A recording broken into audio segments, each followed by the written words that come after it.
Benvingudes i benvinguts a Mètode Podcast, el programa de divulgació de la ciència de l'Espai Podcast de la Universitat de València. Soc Ana Mateu, cap de redacció de la revista Mètode, i m'acompanyen Lucía Sapinya al micròfon i Carlos Isaac al control tècnic. En les xarxes i la part audiovisual, José Luis Iniesta i Anna Camps. Comencem.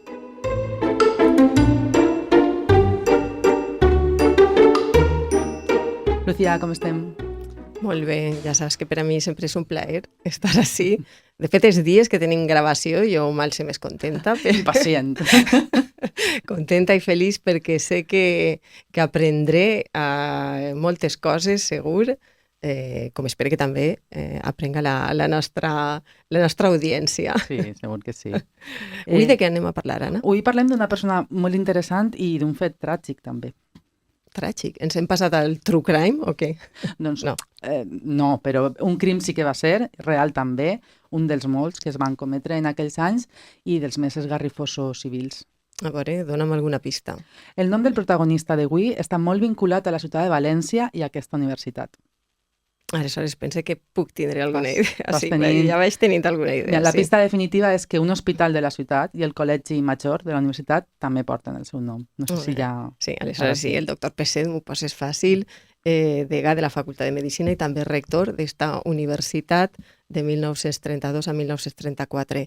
Per cert, el Col·legi Major Rector Peset a mi m'ha agradat sempre molt, és un espai molt acollidor, té un ambient molt particular al centre de la ciutat i el seu nom està molt ben triat i molt encertat, no?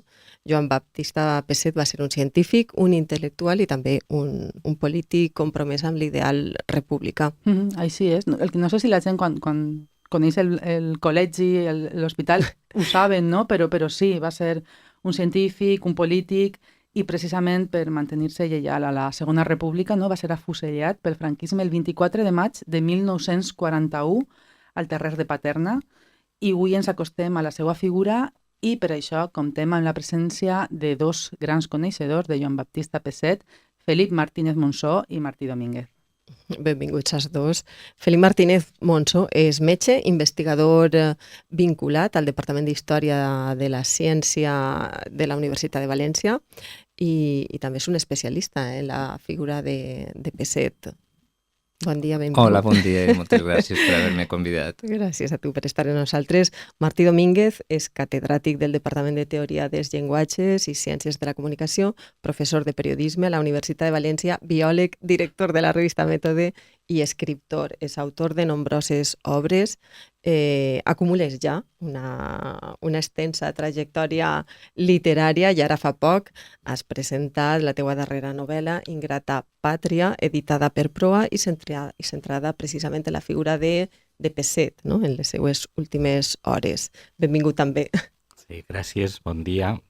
Acumules per l'edat al final, no? Que vas acumulant. Bueno, però... Però efectivament, sí, és una novel·la sobre Peset. Molt bé. Doncs molt bé, si us sembla, comencem per explicar qui era Joan Baptista Peset. Felip, tu que has estudiat la seva trajectòria, de quina família venia? Doncs Peset no ve d'una família qualsevol. Peset ve d'una nissaga de metges que es remunta fins al segle XVIII. El seu besavi era metge, el seu avi també, son pare també, ell també, el germà també i un dels seus fills també. Estava predestinat. Aleshores estava predestinat. A més, una de les seues influències fonamentals a l'hora d'entendre la seva trajectòria professional és la família. L'altra serà la creació de la Junta per a Ampliació d'Estudis, que després, si voleu, parlem. Però la família és fonamental, l'ambient familiar és fonamental.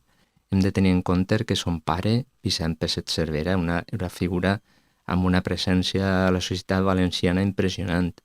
Ell tenia un laboratori químic que tenia molta fama, tant a nivell d'anàlisi d'aigües com d'anàlisi de sangs, etc. I era catedràtic de terapèutica de la Universitat de València. Aleshores, el Joan naix en aquest ambient, un ambient de medicina, del laboratori, d'universitat. De fet, ell, al mateix temps que fa el batxillerat, es treu ja un peritatge, que és el peritatge químic. I jo tinc una fotografia de 1901 del PSET, ha acabat de fer el batxillerat en 14 anys o 15 anys, treballant al laboratori de son pare. Aleshores, no és estrany que quan es plantegi el seu futur professional vulgui buscar una cosa vinculada amb aquest ambient del laboratori, de docència, de medicina, i per això es prepara per obtindre, al final, obté una càtedra de medicina legal i no es prepara de qualsevol manera. Si voleu, després parlem de la seva preparació i de totes les carreres que fa i de com les fa, que també és una aventura molt interessant. Deia Lucía que eres un gran coneixedor de la figura de Peset i de fet ho has demostrat perquè has dut tinc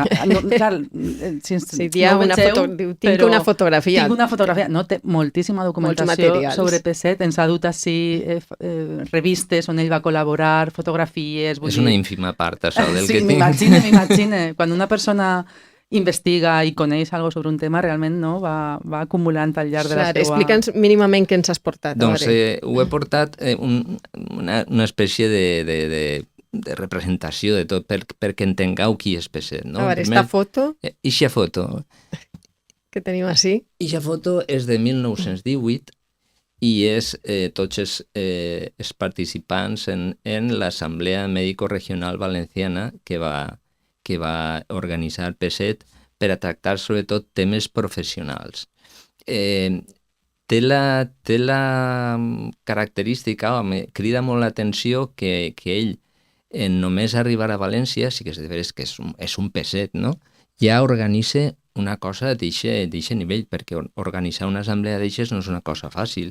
I si vegeu la foto, vegeu l'edat de la resta dels participants, ell és el més jove. O sigui que ja té una capacitat de convocatòria bona, per el seu prestigi ja, perquè ja ve de Sevilla, catedràtic de Medicina Legal, on ja també s'ha fet el seu prestigi. Però això és una de les coses. També has portat la seva tesi? També he portat la seva tesi, una de les 3 tesis. 3 tesis. Si 3 tesis que una tesi ja se'ls fa costar amunt. Però és que esta és la tesi doctoral en medicina, però també es va doctorar en ciències químiques i també es va doctorar en dret. Però és que la seva carrera és meteòrica. És dir, ell quan acaba el batxillerat, fa medicina i ciències químiques alhora. Ciències químiques se la trau en 3 anys. I ell acaba el 1906, les 2 carreres. El 1906 se'n va ja a Madrid a fer ja els cursos de doctorat. Mentre fas cursos de doctorat, ja es matricula a la Facultat de Dret. Quan acaba els cursos de doctorat, se'n va pensionat per la JAE a Wiesbaden i a París. Abans d'anar-se'n a Wiesbaden ja llegeix la tesi doctoral en medicina. Quan torna de la pensió de la JAE, llegeix la seva tesi doctoral en ciències químiques i ja acaba dret. Fas cursos de doctorat en dret i llegeix la tesi doctoral en 1909 en dret, quan ja te fas la idea que de 1906 a 1909 s'ha tret 2 tesis doctorals, s'ha fet un viatge de pensió a l'estranger, s'ha tret la carrera de dret, que se la trau en 2 anys, i se fa una altra tesi doctoral en dret. Impressionant. Impressionant del tot, o sigui, no només és l'àmbit familiar en el que naixes, que evidentment és la capacitat intel·lectual, no? La capacitat d'ell és brutal. I de treball. A més, és una... Si Burge una miqueta, a més és una cosa molt ben preparada, perquè, per exemple, per entrar en medicina abans es feia un curs preparatori, no? Les assignatures del curs preparatori les utilitza per a començar a fer ciències químiques, perquè en les mateixes, convalida. Lo del peritatge químic pot fer-ho al mateix temps que el batxillerat, perquè moltes eren el mateix. Té un altre peritatge, que és peritatge mecànic, que també és, fent una assignatura més, se trau una altra titulació. És dir, que a banda de la seva capacitat, perquè els seus mateixos companys de curs, per exemple, medicina se la trauen en 4 o 5 anys, químiques en 3, dret en 2. Ell té una capacitat increïble, però també està molt ben ensamblat tot. Vull dir, no és una cosa pensada així al tuntun, sinó que jo crec que n'hi ha una planificació molt gran. Ahí està la seva capacitat de treball, però jo crec que l'ombra de son pare també està per allà darrere, perquè son pare, recordem que és doctor en medicina i doctor en ciències químiques també. Clar, perquè tenien el laboratori, no? Tenien el laboratori. En quins àmbits va investigar Peset? Hi ha alguna fita que consideres important de la seva recerca com a metge? Doncs Peset és que dir en quins àmbits hem de tenir en compte que Peset té vora un centenar d'articles publicats i 11 tesis doctorals dirigides. Aleshores, en què treballa Peset? Doncs podríem dividir-ho a grosso modo en dues coses. Primer, els treballs relacionats amb la medicina legal, sobretot en toxicologia. I l'àmbit, diguem-ne, de medicina de laboratori, que inclouríem microbiologia, immunologia, etc. Molt més lligat a la seva tasca del laboratori i del seu negoci particular, que era el laboratori Peset i l'Institut Provincial d'Higiene, que si voleu després parlem. A nivell de medicina legal, sobretot toxicologia, ell de fet està considerat, per exemple, jo tinc unes declaracions de Ricardo Rollo Villanueva quan torna de la JAI i després serà catedràtic de Madrid de Medicina Legal, que és l'any 25 ell el considera, cita textualment, nuestra màxima autoritat en toxicologia forense. Vull dir, ella és a nivell espanyol una persona molt respectada, i no a nivell espanyol, sinó a nivell europeu també és citat moltes de les seues publicacions en treballs estrangers. A nivell de toxicologia, ell se dedica sobretot a l'estudi dels alcaloids, dels venenos minerals, i ahir fa sobretot dedicat a lo que és la microquímica, que no entrarem ara perquè és molt complicat d'explicar. I a nivell de lo que seria medicina legal de laboratori dedicada a la criminalística, també té una tasca molt important a nivell de fluids corporals per veure si aquestes taques són o de sang o d'esperma, etc. Moltes coses relacionades amb la medicina legal. La veritat és que científicament és una figura impressionant, com diem, després també se vincula a la política. Martí, a tu, de tot això, què és el que més et va cridar l'atenció? Per què decidissis centrar-te en aquest personatge per a la novel·la? La part científica, la part política, tot plegat? Bé, ara estava sentint a Felip i estava pensant que he fet molt bé dedicant-li la novel·la, perquè certament he llegit les biografies que hi ha i tot el contingut sobre la vida de Peset, però ara tu estaves donant molts detalls, no? Que encara posaven més per exemple, té 4 carreres i 3 doctorats, però tu ara has perfilat millor, ho has dit més, i després d'això, efectivament, un gran especialista en toxicologia, rep moltes distincions des del punt de vista cívic, com a mèrit cívic, com a exemple de ciutadà, no? I un poc contestant a la teva pregunta, a mi, evidentment, tots els grans èxits científics de Peset m'interessen, però el que me va moure a fer una novel·la, que és on tu realment has d'introduir un element des del punt de vista de creació literària i un element que arrossega la lectura, és el final tan tràgic que va tindre Peset i, sobretot, és un tema que duc des que se va publicar per part de la Universitat de València, que va publicar el Sumaríssim, va publicar aquest estudi tan detallat sobre tot el que va significar la sentència i totes les apel·lacions i els 2 consells de guerra. El que més me va cridar l'atenció va ser que precisament van ser companys o gent propera que coneixia bé la tasca del propi Peset el que primer van denunciar 12 metges i després 4 d'ells van incidir o reincidir quan no el van condenar a mort, el van condenar a 30 anys de reclusió, van protestar enèrgicament davant del coronel que era un coronel militar, Óscar Boán Gallejas, molt important, és a dir, li cridaven l'atenció i a pocs dies hi hagué un segon consell de guerra, no?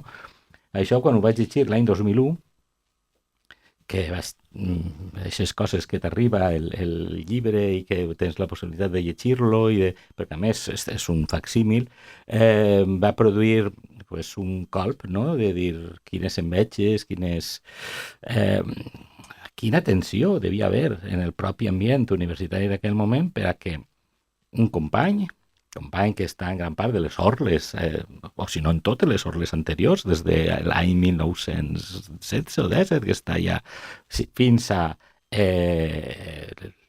just abans de la guerra, pues, ell està un temps ja que com a diputat, però què degué passar per a que d'alguna forma lo diaren d'esta manera per a que hi haguera gent que se significara demanant la mort del que a més havia sigut rector de la universitat. I això és una idea que duc molt de temps pegant-li voltes, ja vos dic, ja des d'aquell moment vaig dir això, hi ha una història a investigar, a pensar, sobretot jo dic que el món universitari és un món ferèstec, que d'alguna manera en el bon sentit.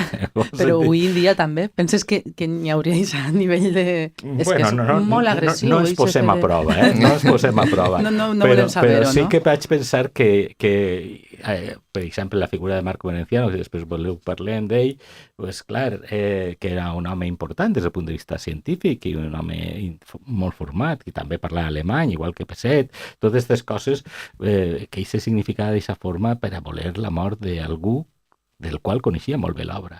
I és un dels motors, no? I el que me va animar a donar un segon pas, que és dir, qui acompanyava Pesset, perquè sempre en aquestes biografies se parla dels noms dels tres altres comparses que acompanyen a Pesset. De fet, fins i tot s'escriuen mal els noms, des de les primeres escrits, i tots copien el nom malament. Aleshores, sí que vaig fer aquesta tasca de saber amb qui va compartir els darrers moments. Per tant, evidentment, la meva novel·la no és sobre la vida de Pesset, sinó sobre les 3 darreres hores de Pesset. Per això el complement de Felipe és tan important, no? Perquè sí que d'alguna manera projecta la magnitud del gran personatge que estan matant. Però a mi el que m'interessa realment és aquestes 3 últimes hores en el qual Pesset se fa totes aquestes grans reflexions sobre la vida. Una dada. La fugen el 24 de maig. El 24 de maig de 1910, ell li aproven la càtedra de Medicina Legal de Sevilla. Mira, això és bonic. Aquestes coses, no?, que penses, Que com te vas a imaginar que 31 anys després, no?, vas a estar davant jo moltes voltes li he pegat. Sí, veus, eixa dada s'hauria estat interessant, que també igual la posa ara mateix una reedició. Perquè, sí, evidentment no sabem què és el que va pensar. Pesset no era molt xarlaor, per totes les cròniques que tinc, que era un home que li agrada més sentir els demés que parlar. A més, quan parlava tenia una tendència a ser molt rotund i no entrava molt en les converses facetioses dels valencians, no? Si només havia era un home molt estricte i que el pensament era la base fonamental de la seva conversa, però jo el faig parlar molt en la meva novel·la, no? I sobretot el faig parlar molt del conscient, que és el que a mi m'interessa. Veus aquesta dada, per exemple, que has dit, no? Pues, per exemple, ell podria haver pensat... Per a la segona edició. Que la segona edició, no? Ho posaré. No, però podria ser, perquè per què no ampliar-ho d'alguna manera? A mi em va copsar molt, Però sí que d'alguna forma pues, ell pensar, he fet bé, no? He fet bé, és orgull el que m'ha mantingut així ferme, sabent el dolor que causarà a la meva família, és responsabilitat, però quina responsabilitat tinc? Pot ser des de fora, podria fer més coses. Ell per què no se'n va a l'estranger? Per què no fuig les 3 vegades que té de possibilitats de fugir? Ell té possibilitat de fugir. Jo també vos volia comentar un poc per a l'audiència que potser no conega tant la figura de Pesset, en parlar de la seva trajectòria científica, no?, i acadèmica, però també vegem un poc la seva trajectòria política, no?, perquè com una persona com ell, no?, amb aquest renom, com pot acabar en la presó i com pot acabar afusellat, no? Quina és la seva vinculació amb la política quan comença? Ell és un home de casa bona, com hem dit abans, però la seva família és una família liberal. Son pare podria entrar dintre d'aquest republicanisme ètic de l'època i molt conscienciat en els problemes socials. De fet, ell, en el tema de la febre tifoide, té molta consciència social. Moltes voltes les vacunes no les cobra. De fet, durant la campanya de la grip, molts farmacèutics van al seu institut a demanar-li que li venguera sèrum de cavall, que s'utilitzava també, i ell diu que no, que això se necessita per vacunar a la gent. És Una bona persona. És una bona persona. I té aquest comportament i no només en la gent, en els seus mateixos alumnes. Els alumnes sí que és de veres que donava així un parar sec, però els alumnes tenien una capacitat d'arribar a ell que altres catedràtics de l'època no en tenien. Els alumnes els examinava en llocs més inverosímils. Per exemple, el iaio de la meva dona l'examina en el tramvia de camí a la universitat. I no és una cosa... I de camí... Això és el que anem a fer a partir d'ara. A un altre al teatre. I a uno se li arrimava, per exemple, n'hi ha un article, un escrit del Bonilla, Martí, que diu que ell explicava que uno s'arrimava a ell i diu, de què vol que l'examen? Diu, de psiquiatria forense. Diu, i què és la psiquiatria forense? Diu, la ciencia que estudia los locos. Y le contestaba al alumne, diu, no, pero... y ahí comenzaba a explicarle, vale, puede usted retirarse. I l'havia provat. Vull dir, per a treure una bona nota en la seva assignatura, el que calia fer és un treball. Ell el que volia és que la gent investigara. Però era molt bon en els alumnes. I aquest tarannà políticament... Políticament, que el du pues, a la seva... Per a ell la república és una possibilitat immensa per a que la ciència avance, perquè ell creu que això va fer una modernització de l'Estat, que vinga idees de l'estranger, que faça un canvi brutal en este país. De fet, a la revista, Juan José Bárcia, en les seues memòries, conta que durant un dels consells de redacció, Peset proposa que, al poc d'instal·lar-se en la República, facin un número en una escarapel·la o algo en la bandera republicana. Parles de la revista Crònica Mèdica. I hi ha una discussió en la redacció, per exemple, entre el mateix Bárcia i Martín Lagos, per exemple, que diuen que a ells no li s'agrada molt la nova d'això, i ell, molt conciliador, diu, no, és que vull dir, això no és una professió de fe republicana, sinó un honor a la nova bandera, que és la de tots els espanyols, etc. El problema és que aquesta discussió se filtra a la premsa. I després li demanen comptes a Peset i probablement la cosa es va esvair perquè jo no he trobat aquest número d'això. Després sí que és de veres que al poc ja el vegem en Acció Republicana, que és tu saps que és un dels partits que forma Izquierda Republicana.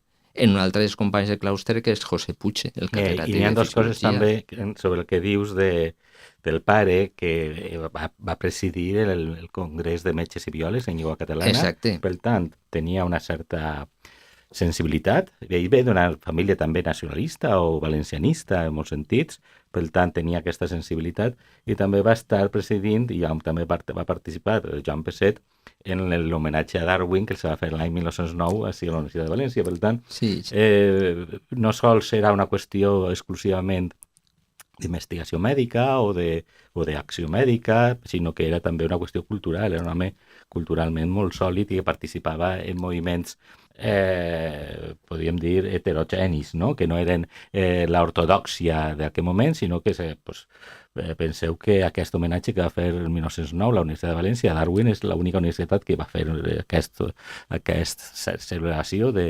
sobre Darwin, i va ser molt criticat en l'estat espanyol. Va ser molt criticat a la universitat perquè era una cosa que es considerava un radicalisme l'any 1909, i ahí estaven els pesets. I al mateix temps és que t'adones compte que és d'un estatus social molt elevat, vull dir... Però no hem parlat de la dona. La dona, és que la dona és una altra cosa. D'Anna Llorca, que era presidenta d'Acció Catòlica. D'Acció Catòlica. I això fa que, i també, burgesa i molt ben considerada en la societat, i d'alguna forma també en els últims dies, quan Peset estava a punt de ser afusellat, va demanar ajuda a l'arquebisbe de València, Prudencio Melo, i el qual, clar, li semblava increïble que una persona com Peset, que a més és una de les coses que a mi m'ha interessat sempre molt, la fe que tenia Peset, ella creient, era transcendent religiós, que és cosa estranya en una família al mateix temps darwinista. Això va fer que Prudencio Melo, jo crec que és de les poques vegades, va intercedir, va intentar salvar-lo i el varen cridar l'atenció, li varen un calbot, per dir-ho així, no? Tu vas les teues ovelles i no te claves on no t'interessa. I ja mai més va intercedir per ningú més.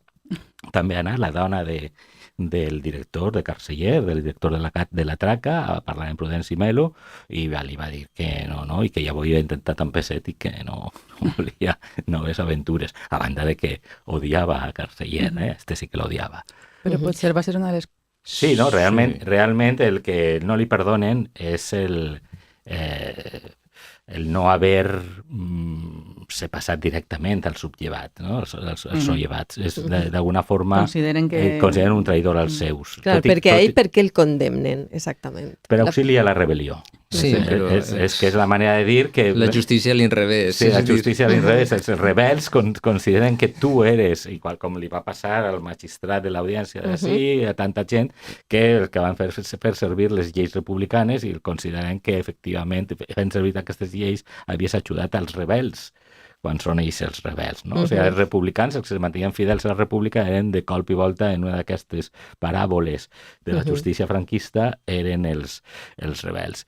I ahir l'acusen d'auxiliar la rebel·lió i d'aquest element de transcendència, és a dir, sent ell un home important de la societat valenciana, perquè ell salva la Mare de Déu, hi ha un escamot que vol cremar la Mare de Déu i se posa davant de la basílica, la porta i el s'atura, i amb la seua primer un home, que ja en parlàvem en la fotografia, és un home gran. De gran alçada, quasi 2 metres, no? I a més porta barret, i en la presó anava amb una boina basca i se'l veia per tota la presó passejar, és a dir, és un home que enseguida impressiona, però l'acusaren de que si tu vas aconseguir salvar a la pròpia Mare de Déu, si tu vas aconseguir salvar a tots aquests burgesos, si hagueres tot allò que hagueres pogut fer de no ser jo què sé, un autèntic seguidor de la república, no? I per tant l'acusaren de no haver fet prou. Però ahir no decideixen matar-lo. Vull dir, ahir encara se li permuta, no? Per presó. Per 30 anys, el que diu Martí. Però és que, a més, la seva, diguem-ne, tasca durant la guerra és molt desapercebuda. Ell no té ningú càrrec així transcendent, llevat de ser diputat, que l'activitat al Congrés en aquella època és molt poca. Clar, o sigui, es busca alliçonar, no? En aquesta segon, el que tu dius... Realment, ahir, quan se'l condena, que abans ho comentàvem, una de les coses que ha portat Felip també és la pròpia conferència, no? Realment, jo en la novel·la el que es faig és imaginar aquest coronel de l'exèrcit, que és Òscar Boán Callejas, que a més havia condenat a molta gent a mort, per tant no li tremolava la mà, era un home molt dur, fins i tot se comenta que quan els nazis prengueren París, va fer una celebració afusellant a 30 condenats, no? d'un colp, vull dir,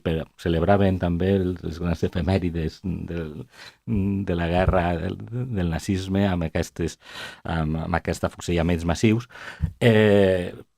Jo el que imagino és que en algun moment degueren Rosameca i algun més, igual també Marco Menenciano, dir-li que s'havia enganyat, que era un perill per al futur de l'Espanya imperial i aquest llenguatge que empraven grandiloquent, i ell va demanar que els aportara alguna cosa. I aleshores li aportaren precisament la conferència aquesta, que es publica en els annals de la Universitat de València, una conferència en la qual ell sí que fa un clam, una crida a mantenir-se fidel a la república, als estudiants a unir-se a la lluita contra els rebels i els sollevats, i a més fa algunes frases importants, no? De no trobareu presoners o coses així, no? Que són crits de valents, no? Per a, d'alguna manera, salvar el que ell considera el govern legítim.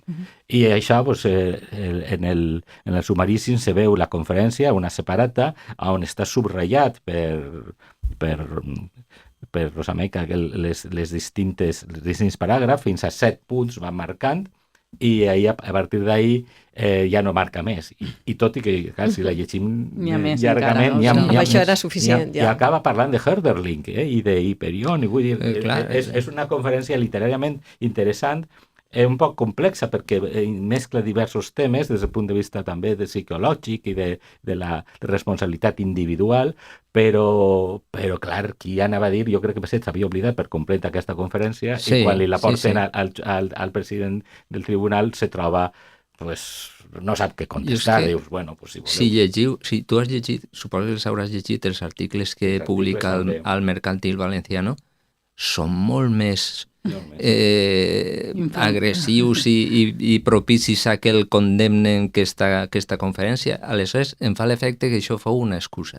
Una excusa perquè Rosa Meca, que no oblidem que és el delegat de Sanitat de Falange, és un personatge amb un afany de revenja brutal. De fet, el mateix Rincón d'Arellano fill, que és el cap de Falange així, va protestar per la seva activitat excessivament repressora. I ell i Marco Merenciano, Marco Merenciano no sé quin problema personal tenia amb Pesset, probablement es junta ahir el no entendre com un home de la seva categoria social i professional pot tindre eixa ideologia, perquè no oblidem que Marco ve d'una família pobra, que ell estudia becat per el Col·legi de Sant Juan de Ribera, que és un col·legi religiós, on també està López Ibor, l'Aina Entralgo, en fi, que són tres amics, molt amics, i que després la formació és autodidacta, estudia alemany, tal, primer va com a metge titular en pobles, fins que s'especialitza en psiquiatria, comença a obrir-se pas, però a nivell preguerra, ell comença a ser ajudant de classes pràctiques de medicina legal allí, però perquè la psiquiatria també estava molt relacionada amb la medicina legal, té una consulta de psiquiatria, però no és una figura excessivament rellevant. A posteriori sí, perquè després ja es fa en una auxiliaria en la facultat, després ja es fa en la direcció del manicomi, després ja es fa més rellevant, molt relacionat també amb Vallejo Nájera, i si tu has llegit també els escrits de Marco Merenciano. Sí, no, abans de la guerra es publica un llibre sobre sexe, precisament, de divulgació, i tenia interès literari, era un home... Per això el que estàs dient està molt bé, és a dir, jo trobo que de tots els que el condenen potser és l'home amb el cap més format, però s'ha fet a si mateix, així com Pesset ho ha tingut tot a favor. Exacte. Ell s'ho ha fet tot a si mateix. És un home que a més va néixer a Llíria, en una casa molt humil, i tot ha estat a força d'esforç personal, no? I jo també, dius... Després, efectivament, ja en l'Hospital de Jesús, el manicomi de Jesús, doncs ja hi fa electroxocs als malalts i se converteix en una espècie de carnisser, no?, per dir així, de la psiquiatria. Un home que crea uns traumes en els malalts espectaculars i que, a més, aquests temes s'estan estudiant actualment. Però dius que, clar, Marco Merenciano ja estava significat, ja era un home que tenia, li diuen el Gregorio Marayón de derechas, no? Ja tenia aquell interès de ser alguna cosa més que un simple facultatiu, no? Tenia l'interès de ser un intel·lectual, com és Pesset. Jo crec que ahir també era una qüestió d'enveja. Clar, xoca que siguin precisament gent de companys. I d'ideologia, segurament, efectivament. Però clar, però hi torna la qüestió religiosa. I tanmateix, Pesset és religiós. La dona és religiosa. Clar, però jo crec que això no ho entén, perquè Marco no oblidem que és un home de dretes, molt de dretes. Ell arriba a escriure una cosa en que el marxismo es una enfermedad y está en nuestras manos erradicarlo. Sí. És que, en fi, i una persona en aquesta ideologia no pot entendre a Pesset. I probablement odia Pesset. Sí, però no oblidem que estem parlant de la condemna, que al final el condemnen per una conferència, per unes opinions, al final per defensar els valors de la república i les idees de la república.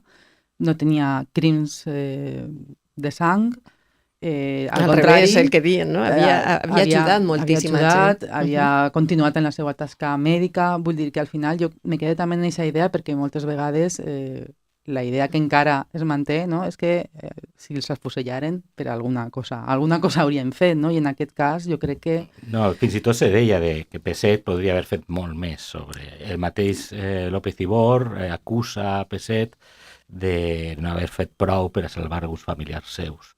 I això, és una època molt complicada. I és un dels que no vol testificar i ell queda, López Ibor, la seva posteritat també ha quedat embrutada un poc, perquè evidentment la vàlua de López Ibor està clara, però sí que la fusellen, a més fixeu-vos en la novel·la, jo també introduïsc que l'element de la precipitació, tot i que és cert que té l'enterado. ¿L'enterado qué es, Martí? Que igual, el enterado es igual no el señor Caudillo. El señor Caudillo li anem passant les condenes de mort de cadascú i alguns visto, ¿no? enterado, visto, ¿no? I altres diuen, no, aquesta no. Este se salva. A més, un senyor que es deia Ciril Amorós, precisament, no? El que anava fent. Era el fill del famós Ciril. La qüestió és que així tens una situació de que ell fins a l'últim moment va lluitar per tal de salvar a Peset i a mi va haver dels seus familiars me va dir que havia un general que estava fent moltes pressions a altíssim nivell i clar... Aranda pot ser? Aranda pot ser? No sé si, crec que no era Aranda, no? Però és un general de Madrid, però no era el que havia estat. D'alguna forma era algú que tenien proper. No me va voler dir el nom, també. Aquestes coses que encara passen encara no diré els noms. Sí. A més no vull anar més lluny perquè tant se val. Hi havia una situació de que podria ser que una cosa, un pas tan tràgic i tan...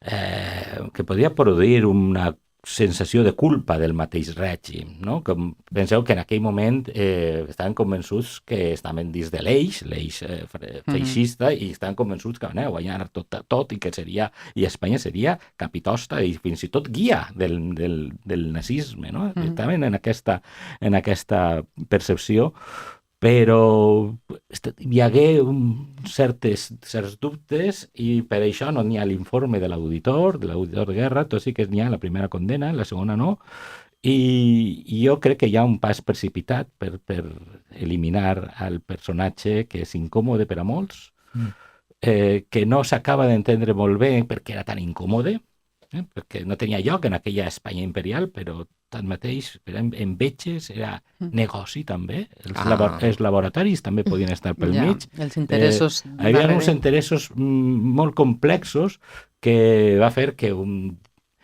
dissabte de manera precipitada, sense a les 3, quan tots els condenats estaven en el pati, cosa que no era freqüent perquè si hi havia afusellament, és a dir, si n'hi havia saca, els presoners no estaven al pati, precisament per a facilitar el procés, els obligaren tots a fer tot això està perfectament reportat en distints testimonis, a tots els condenats a entrar a les cel·les, que n'hi ha saca, creant tot aquest malestar i aquest pànic col·lectiu, i que, Peset ja no estava en la cel·la, ja l'havien cridat i estava en aquell moment parlant amb el director i el director donant-li la notícia. I aleshores agarren 3 al vol, 3 dels condenats que tindrien ja amb l'enterado i els portaren també a estos sí que els van a buscar a les cel·les, no?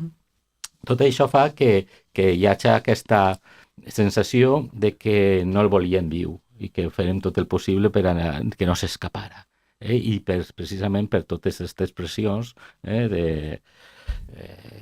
d'aquesta Marco Veneciano i tota aquesta gent, no? que l'odiaven d'aquesta forma tan ferèstega. I aquests intents per salvar-lo, que has comentat, estan molt ben explicats a la novel·la, que tu l'estructures de manera coral, des de la perspectiva de diversos personatges, i mostra aquest intent, no? de moltes persones per salvar-lo, però que no arriba, no? És que a més hi ha un altre element que també alguns diuen sí, és que Peset era així, però ese mateix matí Peset està junt al doctor Luna, que és el metge de la presó, que a més se fan molt amics fins al punt que en el segon, que els Consell de Guerra fa un testimoni al seu favor, és a dir, és un home que és benemèrit, que està ajudant a la presó, que està operant, però ese mateix matí Peset i el doctor Luna operen d'una hèrnia, una hèrnia molt difícil, que es porta moltes hores de treball i d'estrès, però clar, si tu saps que te van a fusellar 2 hores després, doncs no estàs operant. Ni el mateix doctor Luna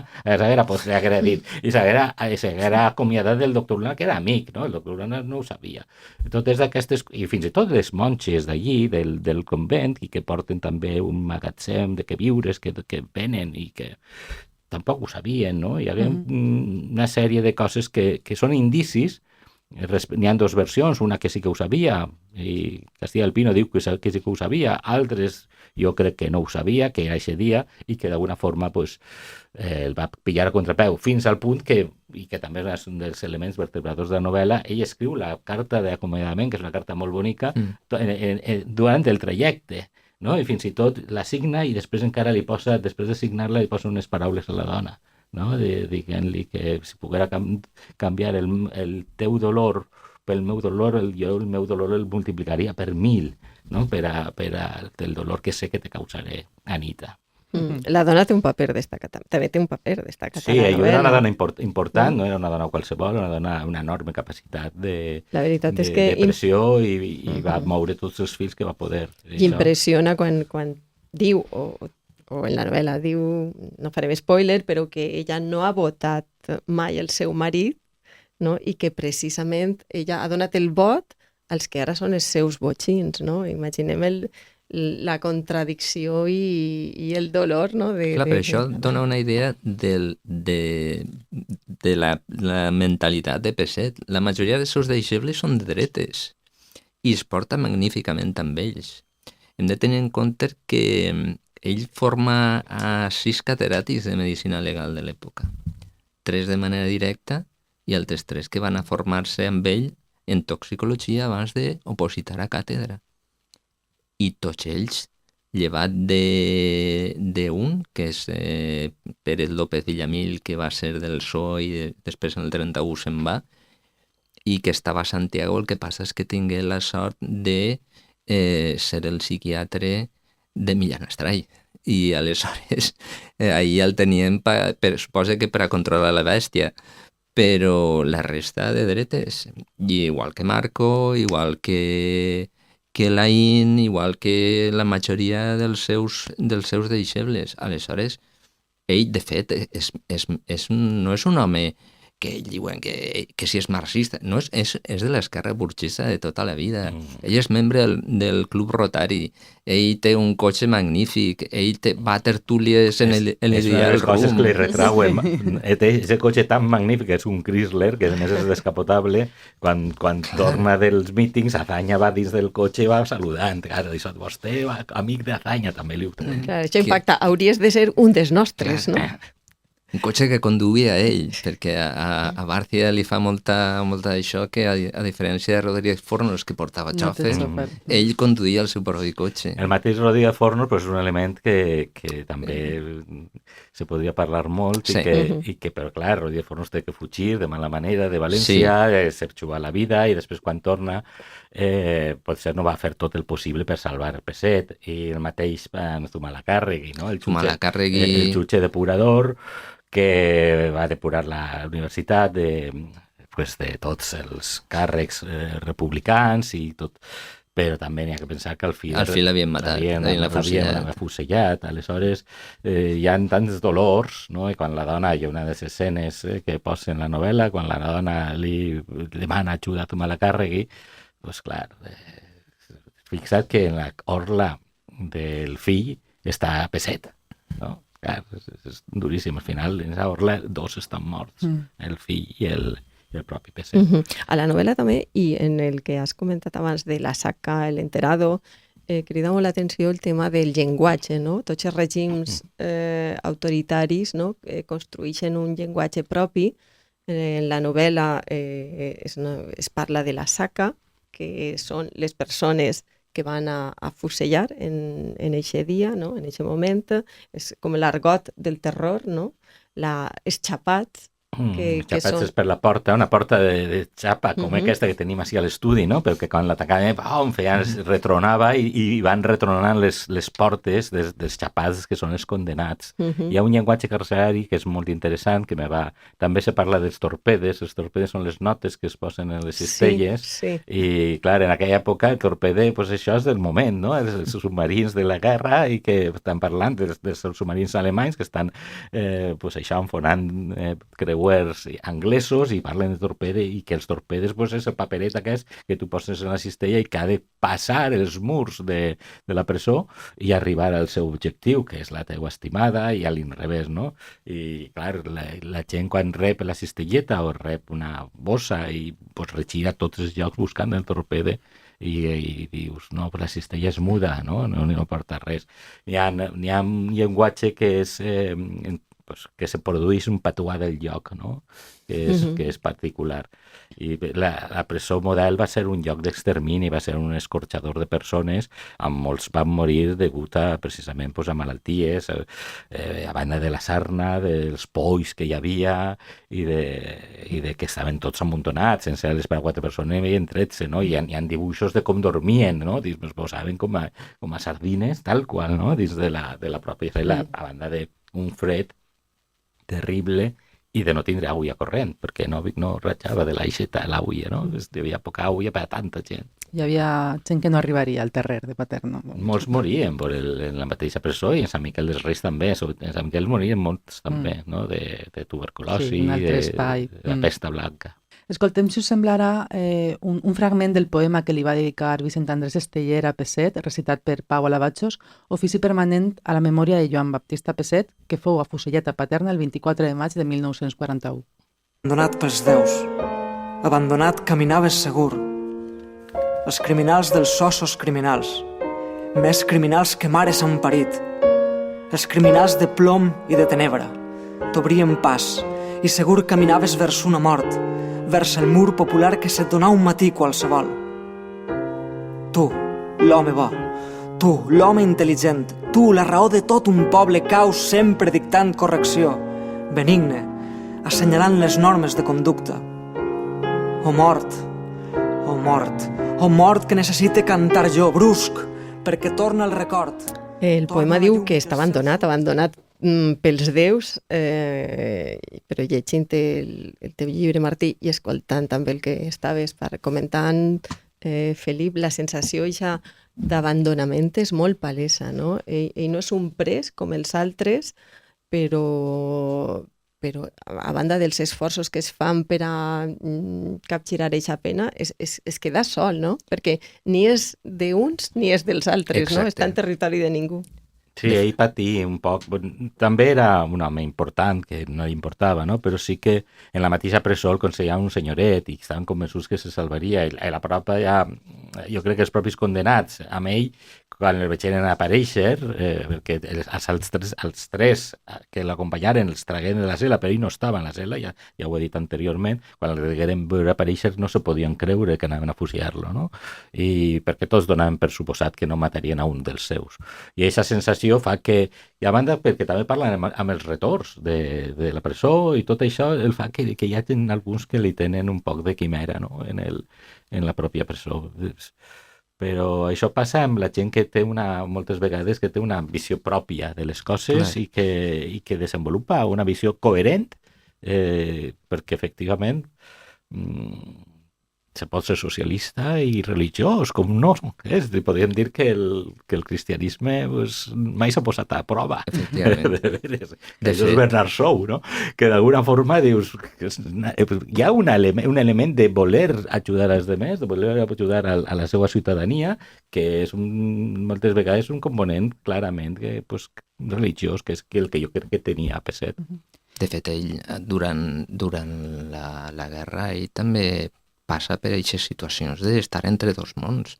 A ell, durant el judici, moltes voltes se li tira en cara que no ha fet tot el possible per salvar a moltes persones, però hem de tenir en compte que en aquella època, sobretot des de començament del colp fins a principis del 37, que és quan ja el govern torna a tindre el control, perquè en aquests moments la majoria de les forces de seguretat estan en el front. Ell se juga moltes voltes la pell per donar la cara per molta gent. De fet, el president de la Junta Local d'Izquierda Republicana de València l'adverteix que n'hi ha un grup de la CNT que va darrere d'ell, que no es clave on no el demanen, que igual té algun problema també. És que les lluites dins del propi bàndol republicà també és una qüestió. I ara com penseu que s'ha recuperat la figura de Joan Peset? S'ha fet justícia amb el seu record? Què considereu? Sí i no. Vull dir, tot el món ara sap un poc més de Peset, sap això, que fou rector, que va ser afusellat, ara té un col·legi major, una avinguda, un hospital, però poca cosa més. Vull dir, jo que sóc sanitari faig a vegades xicotetes cates Indagacions. entre els meus companys i la veritat és que llevat d'algun cas estrany i poca cosa més, Hi ha un documental, però, per exemple, jo veig així un material de pel·lícula. Veritat? Jo també. Absolut, la figura de... El que volia jo amb la novel·la era fer una pel·lícula. Sí. Una minissèrie. A mi no m'interessa la pel·lícula, però sí que el que m'interessa és, d'alguna manera, el que Felip comentava, no? El nom de Peset és conegut, Peset Aleixandre, avinguda Peset Aleixandre, els taxistes, tots els taxistes de València saben on està avinguda i tots els... Però la meva percepció, i per això també el llibre, pues és que hi ha un desconeixement en general de què li va passar, no? I de qui era realment Peset. Se sap més o menys, però no ha hagut una bona, potser, divulgació per part de la pròpia ciutadania. I ja no sols València, sinó, per exemple, en Catalunya, que pues, era un personatge totalment desconegut. I m'ha costat molt perquè fins i tot algun crític diu, bueno, pues, se parla d'un metge valencià, no? Hi ha un cert menyspreu, com dir, és una cosa menor. Jo crec que realment és tot el contrari, és un personatge internacional, devalua perfectament. De fet, ell és nomenat oficial d'instrucció públic per el govern francès, i vull dir... Sí, però que podria ser un Sostiene Pereira, no? En el sentit d'un personatge d'aquestos admirables amb un poc de... Sí, que hem de construir la narrativa. Me refereix al gran personatge de Tabucchi, no? Pues un personatge que sacrifica pels seus i que en un moment, pel tant, té aquesta força des del punt de vista literari. Això no és, la novel·la no és ni una crònica ni és una biografia, és un element literari i que apel·la pues, a que siga un símbol de resistència i de lluita per uns valors socials, no? Uns valors socials que us recorde que en aquests moments estan desapareguent.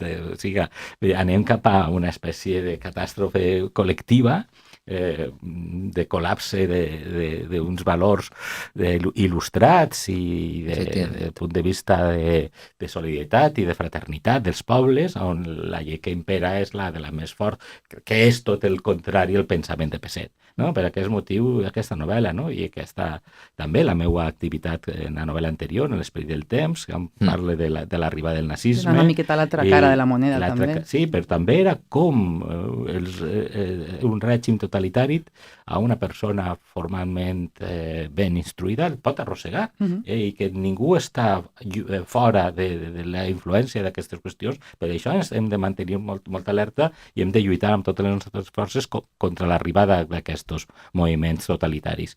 I en aquests dies que corren, la figura de Peset crec que és una figura que hauria de ser més recordada i sobretot elevada a un nivell internacional i que fora conegut la seva lluita per uns valors humans. Doncs jo crec que podríem estar parlant moltíssim més temps sobre Peset Aleixandre, un home polifacètic, com hem vist, científic, polític, en un component cívic, no? Vull dir que jo crec que durant aquesta hora, no? En aquest episodi hem reivindicat, hem recordat la figura, així que sí, se quedem en això.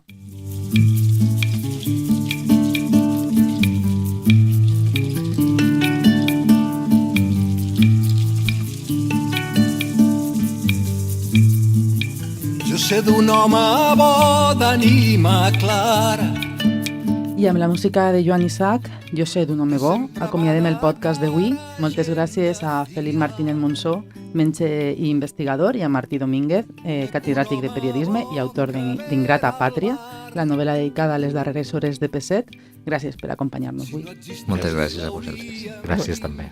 Esperem que també us hagi agradat a tota l'audiència el programa i res, continuem escoltant la cançó.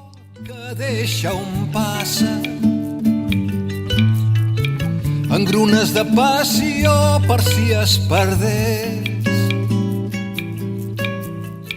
M'estimo d'ell la seva bogeria. Jo vull un món de bojos mil com ell.